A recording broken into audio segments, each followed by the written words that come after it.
If you have any questions about any of them, feel free to ask, okay? But we're going to start off with Bowser.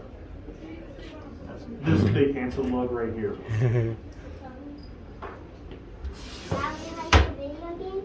Yeah, exactly. Except he's he's his own dragon. He's what's known as a bearded dragon. Now I'm going to put him on your lap, okay? He'll actually just sort of chill out on your lap. And if he climbs up, you don't. So you can go out and pet him too. Yeah, so there's spikes protect them from predators and sandstorms. Now do you know where he comes from? He comes from Australia. Yeah, this is a species that's initially found in Australia. Because of their friendly personalities, they're found all over the world because they're bought as pets. You know what he likes eating? Well, mealworms he loves. He also likes grubs, crickets, grasshoppers, lettuce, raspberries, strawberries, blueberries, bananas, baby American dragons. So anything that fits inside his mouth. And these spikes are not that sharp unless he puffs out. So you can actually touch the side spikes and feel how soft they are until, yeah, you didn't think that, huh? Now, the reason I tell you to go with the scales is because it feels good for him. Now try and lightly go against the scales. Oh. You feel different? That's because they're designed to help them go in one direction. But Bowser's a good boy, aren't you, big guy? Not unless you're trying to hurt him or you're trying to feed him. Now, do you know why they're called bearded dragons? Your spike. Well, their spikes do have to do some part of it. It's okay, he's just moving around. The reason they're called bearded dragons is because when they get scared, they'll actually puff out their chin like this and turn it black. And both the boys and girls have this, so they use this to either scare off predators or to attract a boyfriend or girlfriend. You know what's funny is when we had wear our masks here, they thought we were showing off our own beards. So they actually all puffed up and did that too. So he's very friendly. Right, you ready for the next one though? Right, so my next one is another snake. Oh, another snake. I mean, you held Barda, you held Honey, now you're gonna hold Belle. Not all snakes have a few names for themselves, so don't worry about that. Ooh, little one gone.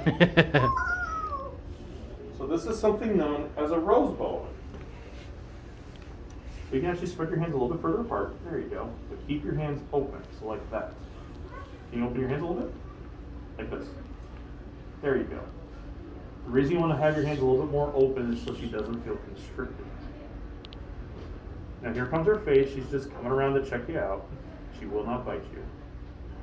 But Her eyes is red. yeah, well, she's a little tiny snake too, and guess what? This is as big as she's ever going to get. How old is she? She's probably about 7 years old, so she is technically a little girl. Can be your friend, Con. About your age. Now does she feel hard or soft? Like inside it's like soft, but the outside is a little bit rough. Well, her scales are designed to protect her from predators, but she's very soft because her muscles are relaxed. So much like your arm, when your arm is relaxed, you know how you can squish your muscles and it's nice and soft? That's when she's relaxed. But if she's flexing, it's okay. She's not going to hurt you. Do I give a kiss? No kissing on the mouth. Not a kiss. She can probably kiss you with her tongue, but that's all we're going to let her do. It's okay. Very friendly snakes. Now she'll eat maybe like a little cricket or a little mouse, and then she's good for about maybe like a week without having another meal. Can you imagine having one meal and not having to eat for the rest of the week? She's very friendly. See that? Now you know why she's called a rose boa? Look at her colors.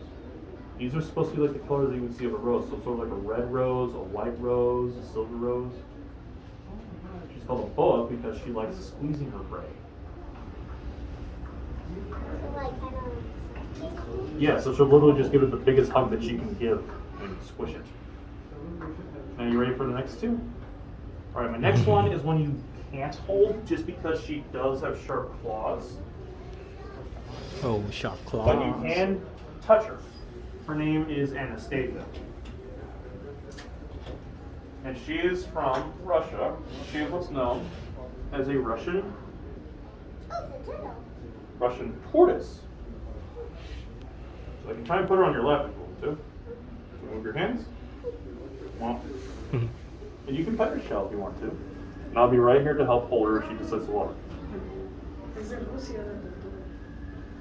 Now, you feel her shell, right? You know what her shell is made out of? Same stuff as your fingernails. And as your hair. Yeah. This stuff is the same stuff as your fingernails and hair, believe it or not. It's called keratin. Don't touch. You can't feel you doing that. It's like someone doing this. But she can live 50 to 100 years. So she'll probably outlive you. Because she's only 2 years old. Yeah. She doesn't get too big. She'll probably grow to be about this big in general. Now, do you know the difference between... You mean the ones all the way back at the front? No, those ones could live 200 years. And they can grow over 200 pounds. You want me to pick her up? Now, you can wipe off a little dirt on you. Don't worry about that. Now, do you know the difference between a tortoise and a turtle? So since she's a tortoise, she only lives on land. If she's a turtle, she could live in land and or water. If she were to be put in water, she would actually sink. Because she can't swim. Cannot breathe? Well, no reptile can breathe underwater. They all hold their breaths. But she cannot swim. If she was put in water, she'd just go... Okay, just to the seabed. Yep. Now the other thing is her diet. She eats fruits and veggies, so she's a herbivore. Turtles, they're carnivores. So her big snapping turtle in that tank with the big gators you saw, right? They eat baby gators when they get the chance. Or your hand if you're unlucky. Alright, I know you're going to like this next one though. His name is Speckles. Yep. I figured this was going to be her favorite. Gecko? Yes, these are what are known as leopard geckos. These guys come from Afghanistan. Have your hands together. His name is Speckles. Specko. And if he's walking on one hand, you can drop this hand, or I guess drop the other hand since she's decided to walk on you there. It's okay. He'll probably just walk on your shirt. But keep your hand cold. Yeah. So soft. Well, she's not wrong. Geckos are very soft in general. You know what it feels like? I usually say it feels like goosebumps. Now, touch his back. So you can put your arm... So let's see. I'm going to have him move on to one arm so you can free this hand. So just pet him. It's okay. Don't worry. If anything, he'll just climb on your shirt like this. Okay. Okay. So you can touch his back, but feel his tail too. Oh. Does it feel different? That's because his tail has fat in it. So a big fat tail like this means that he's healthy because we store extra food in there. Don't pull on it though, because they can actually detach their tails from their bodies. Oh no. So it means they can take like our thumb and just take it off. But he can grow back within a month. But pretty cool guy, isn't he? It's okay, he's just moving around. He's tickling you. Now he loves eating crickets. Those are some of his favorite things to eat, or worms. Now you know what's cool about geckos? They're the only reptiles that have what are called vocal cords. You know what those are? You see how when I'm talking, this thing on my throat goes up and down? That's my vocal cord. He has one too, and you have one as well too. It lets you talk. So geckos can technically talk. Except he sounds like a miniature fire alarm. Now the other cool thing about these guys is what they do with their dead skin. Most reptiles, when they shed their skin, they leave it around. This is the shed of one of our albino rattlesnakes. Very gentle with it though. But does it feel like tissue paper? Now I want you to stand up real quick. How tall are you, sweetheart? About 3 feet, 4 feet? Almost 4, I think. 4? Yeah, 4. You're just shorter than a snake? Would you want to run into a snake that's bigger than you like this? Yes, you do? Okay, well, okay then. But most animals, when they see this, they want to be left alone. Now, do you think the same message comes when this little guy is seen with his dead skin? In fact, when animals see his skin leaving around, they think, ooh, it's a big fat meal I can eat. Do you know what he does? He'll eat his skin. Oh. So it'll be dead and dried like this, and then he'll just eat it.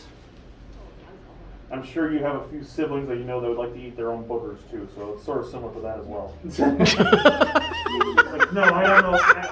I'm not affiliated with those people at all. I don't know at all. That's you do it yourself, right? No. And look, he's about to eat some worms, I believe. Oh. You can come up and check it. I think he's going to eat some worms.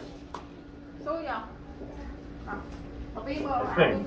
He's doing his little throat. Boom. There he goes. Nice gentle nom. There we go. It's so many choices, so little time. Alright. Is that like a voice? Yeah, they molt as well. It's how they turn into beetles. Yeah, so her name is Noodles. Noodles? Noodles? Oh! So she is what's known as a corn snake. Corn snake. Now, no, she doesn't eat corn. She's the color of her pumpkin. Yeah, you wanna know- Pumpkin. You're not too far off because these guys are found on farms, and farmers will actually buy and catch them and raise them as ways to take care of mice, rats, and other pests on their farmlands. Sure, you can put her on your lap. I am just going to be a bit more active then because when she gets tied up in these seats, it's a little hard to untie her. So just keep your hand there, and with this hand you can pet going down her body. Is this going down? Yeah, so you can actually see the scales are actually pointing you in the direction to go. See it? Now, what's cool about these guys is that what's cool about her, oh, remember, don't touch near the face, sweetheart. You're okay with Noodles just because she's one of the few exceptions. Corn snakes in general are actually very friendly snake species. They're actually used as therapy snakes. But, Oh. She's looking yeah, it's because she's like, I smell this from the front. But what's cool about these guys is that, like a heart here. well, that's just the shape of her head. That actually tells you whether she's venomous or not, too. If she was venomous, her head would be a little bit wider. But since she's non-venomous, she's a little bit smaller in head size. Oh, don't play with the tail either, sweetheart. You touch the head, you can get bit. Touch the tail, you could get bit. What's cool about her is that she's actually albino. So that means that she doesn't have any dark or black dark colorations on her body. Pretty cool, huh? Do you have any questions? No? Oh, you know everything, huh? No question? Sure. Are some of them? Do some of them hibernate? Only our tortoises do that. It's called brumation. It's sort of the same thing as hibernation. But in China, gators actually turn into gatorsicles. They'll actually rest their heads next to the shallow water and let the lake freeze around them with just their nose above the water. Imagine going to a refrigerator and only having like a straw outside of the refrigerator. Okay. She's a very friendly snake. Oh. Do you have any other questions though? No? Well, that's the end of the little presentation then. Alright. Make sure you Say do thank you, wash your God. hands, Cassidy. Okay. Thank enjoy you, the God. trip? Nice. Oh, yeah. Alright. Thank you. No problem.